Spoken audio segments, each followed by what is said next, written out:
Greetings and welcome to America's Talking, powered by the Center Square. I'm Dan McCaleb, Executive Editor of the Center Square Newswire service.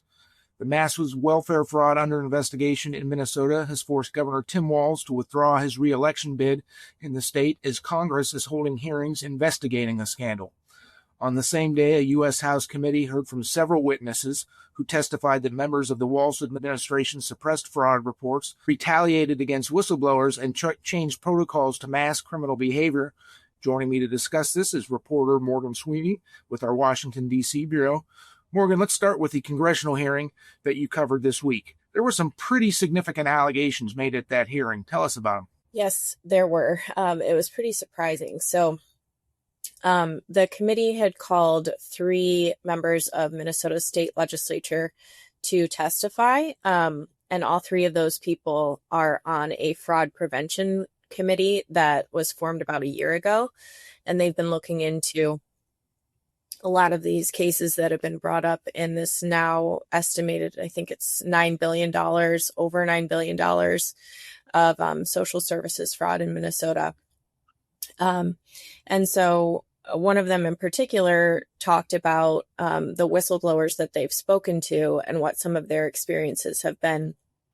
There's actually an account on X now called Minnesota Staff Fraud Reporting Commentary, and it was started by about 480, they said, current and former employees of Minnesota's Department of Human Services who have found instances of, things that don't add up correctly, and wanted to do something about it. So these committee members have spoken with these people, and they've heard some pretty shocking stories. So one of the stories that this committee member, her name is Marion Rarick, that she mentioned was one that was actually reported in Newsweek, but it was about a compliance specialist who had worked for the state, and she had brought up an instance of sloppy contracting practices,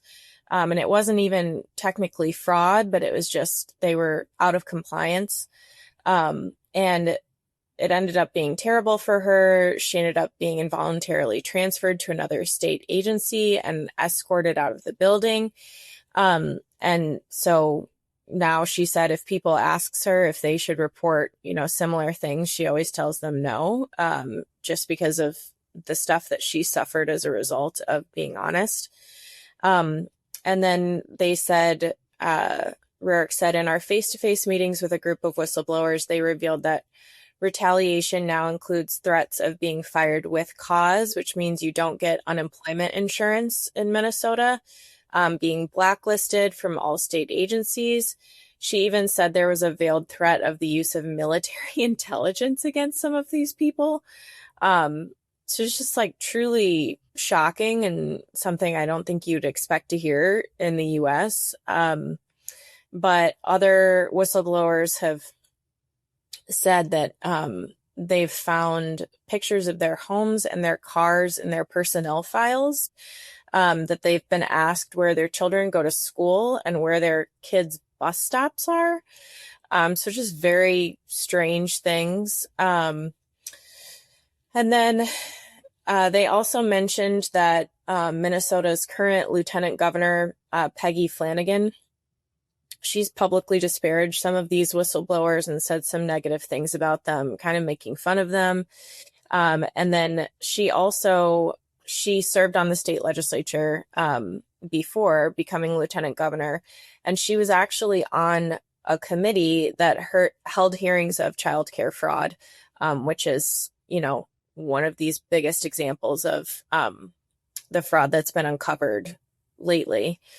And so it's kind of surprising that she would publicly respond that way. And then there's also some other examples of ways that the department responded. There was an initial whistleblower report in 2019 about these state-sponsored childcare services that unveiled some pretty huge things. And at that time, the state's DHS they shut down this Office of Inspector General and told them that they could no longer do criminal investigations, and kind of changed how they were handling all of those things. They went from calling occasions of fraud, they started referring to them as overbilling, and then they created a committee that would look into these cases of overbilling and decide whether the state would even attempt to recoup funds. So I could go on. There's evidence of forms being backdated after audits have been performed, all kinds of things.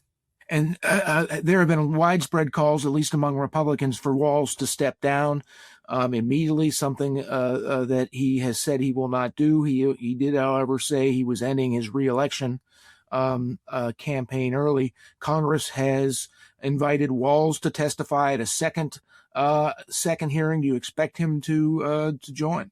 I'm not sure. I mean, like you said, he dropped his bid for re-election, so I guess we'll have to see. But yeah, they invited him and his attorney general to testify. We'll see if that happens. And just briefly to close out, Morgan, this hearing, which was an explosive hearing, happened on the same day that an immigration enforcement officer shot and killed a woman who the Trump administration says was trying to block immigration enforcement efforts, and who ran her car into one of the agents on the ground. Obviously, that's been a huge national story. Minnesota sort of has been in the spotlight these last few weeks, and that just adds to the tensions there. Morgan, thank you for joining us today. Listeners can keep up with all of these stories and more at thecentersquare.com.